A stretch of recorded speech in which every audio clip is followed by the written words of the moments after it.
Welcome back. In this video, we're going to get our head around how to use function notation to evaluate functions.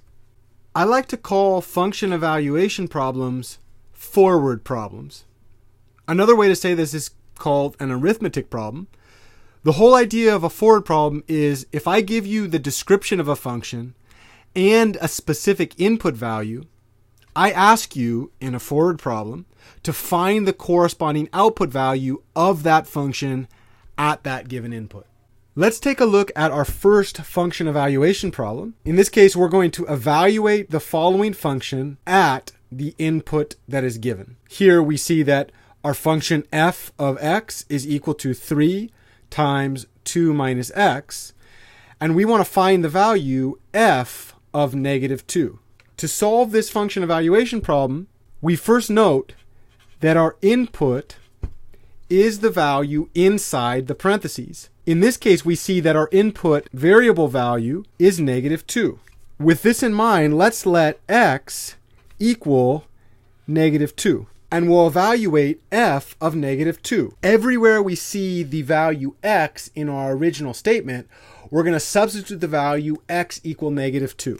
Here we go. Our original statement of our function was 3 times 2 minus, and then I like to use little parentheses. There was the x value that I was supposed to have, and here I'm going to substitute negative 2 in. Here I've got 3 times 2 minus a minus becomes a plus. 2 plus 2 is 4.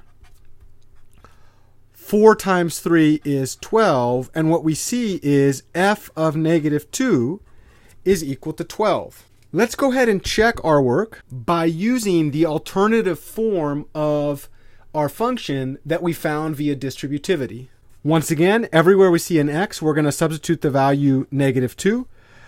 I like to use little parentheses, so the x would be inside the parentheses. Here, the function tells me that I should have a negative 2 in there.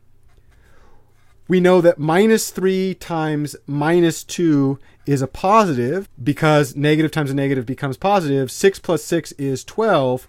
Indeed, we see f of negative 2 is 12 in both different scenarios. We have just evaluated our function at the input negative 2, and we see that f of negative 2 is equal to 12.